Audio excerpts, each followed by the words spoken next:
Hello, my friend. I am so glad you are here. Wherever you are right now, this moment is yours. Now, imagine with me. It is late November. The air is cold. You are kneeling beside your grandmother. Her hands are red, deep, bright red. She presses something into a cabbage leaf, garlic, ginger, something sharp and alive. She folds the leaf. She places it into a jar. She does not say a word. She does not need to. Her mother did this. Her mother's mother did this. People have done this for thousands of years. Outside, the first snow is falling, but the jar is going underground, into the dark, into the cold, and inside, something is about to change. This is Hitocast, and today we follow the story of a jar, a small jar buried underground. It crossed oceans, it went to war, it even went to space. But it began right here, in a kitchen, in winter, in a grandmother's hands. This is the story of kimchi. If this story gives you something, a little calm, a little wonder, I would love for you to stay with us. Leave a like and find the subscribe button. Every story here is made with care, and it is made for you. Most people who have eaten kimchi picture the same thing. A tangle of cabbage, deep red, sharp with chili, alive with fermentation. That image is so strong, it is easy to forget it is only about 300 years old. Kimchi itself is over 3,000 years old. For most of its history, it was white. Korea's winters are long and brutal. The land is often cut off by snow. People needed food that could last through the cold months, and so they learned to press vegetables under salt, to let them change slowly, to store them in jars buried in the ground where the soil kept a steady, cool temperature all winter long. They called it ji. It simply means submerged vegetables, and the word we use today, kimchi, comes from an older term, chimche, vegetables pushed below the surface, waiting. The early kimchi had no chili, no red. The heat came from a spice called chopi powder, ground from the fruit of a small tree, one careful handful at a time. It was slow work, difficult work, but it was what people had. One poet, a man named Yi Gyubo, lived in the 13th century. He wrote about radish kimchi in one of his poems. He described the frost on the ground, the moment of harvest. He wrote, "A slice cut by a knife tastes like a pear. No chili, no heat, just salt, thyme, and cold earth." And a man who found it beautiful enough to put into words. During the Goryeo dynasty, between the years 918 and 1392, kimchi appeared even on the king's table. There was a dish called bo kimchi.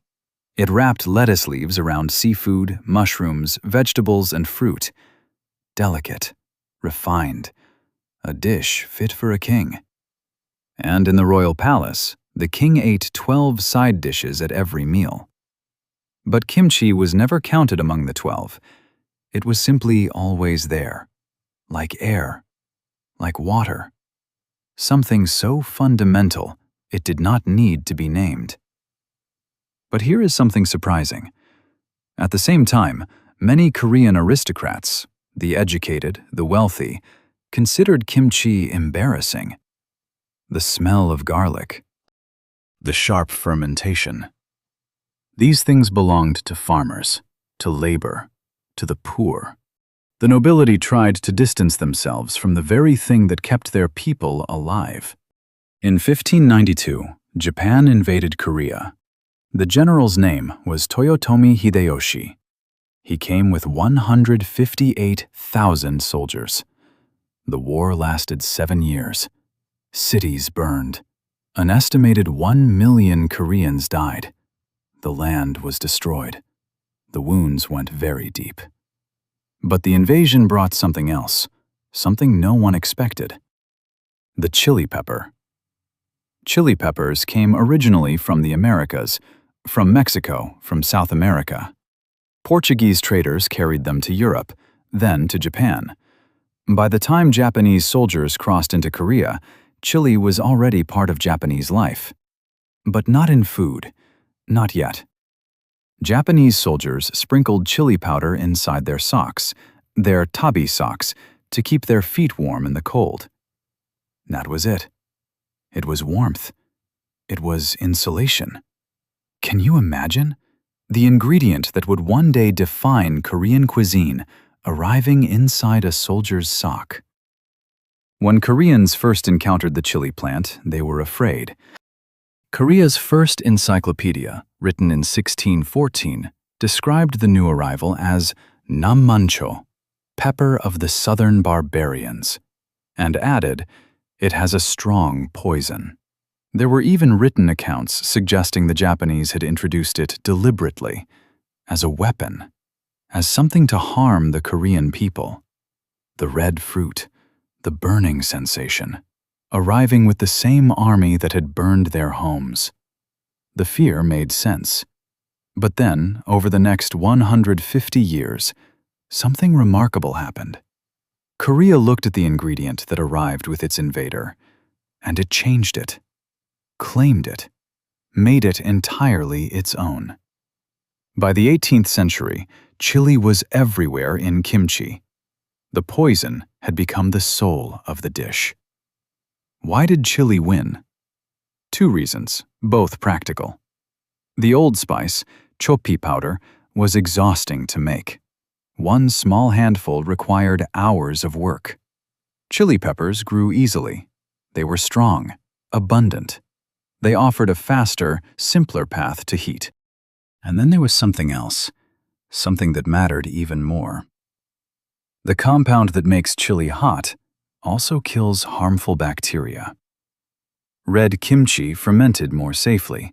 It lasted longer through winter. The ingredient that arrived as a possible weapon turned out to be the best preservation tool Koreans had ever found. Around this same time, Napa cabbage, called pechu, arrived from China. Its large, soft leaves held seasoning in a way no vegetable had before. Dense, dripping, red. The kimchi the world knows today was born. The same act, pressing vegetables under salt, now produced over 200 different varieties. Every region, every family, every valley, a different result. The same practice. Kimchi was not a recipe. It was a method, and it belonged to everyone who used it. Every year, in late November, when temperatures in Korea fall below freezing, something happens. Families call their neighbors. Relatives travel from far away.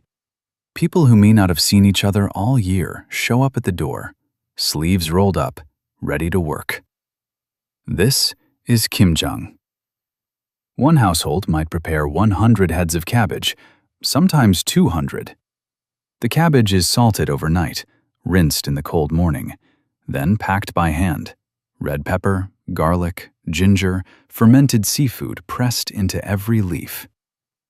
The ongi pots, large ceramic jars, are filled and sealed, then buried in the ground. The kimchi ferments slowly, quietly, in the dark. The work is hard. It cannot be done alone, so it never was.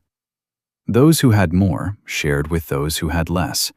At the end of the day, everyone went home with kimchi. For most of Korean history, this was how people survived winter. Not alone. Together.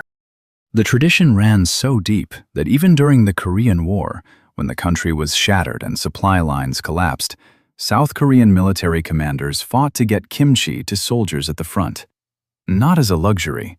It was classified as essential military food. Someone looked at a jar of fermented cabbage in the middle of a war and said, "This must reach our soldiers." In 2013, UNESCO recognized Kimjang as an intangible cultural heritage of humanity. But UNESCO did not protect kimchi the food. It protected the act of making it together. The communal labor, the sharing, the specific form of human kindness that organizes itself around a jar of vegetables before winter comes. A recipe can be written down. Kimjang only lives when people do it. In 1910, Japan annexed Korea. For 35 years, the colonial government worked to erase Korean identity. Schools were closed. Koreans were pressured to take Japanese names. Korean history was removed from official records. Korean food did not escape. Japanese authorities called fermented Korean foods unhygienic, primitive, embarrassing. If you can make people ashamed of their food, you can make them ashamed of their lives. But kimchi had one quality no occupier could touch. It was made in private homes. It was buried underground. You could close the schools, you could rename the streets, you could burn the history books. But you could not walk into every Korean home and dig up the jars. Kimjang continued, quietly, season after season, mother to daughter, grandmother to grandchild.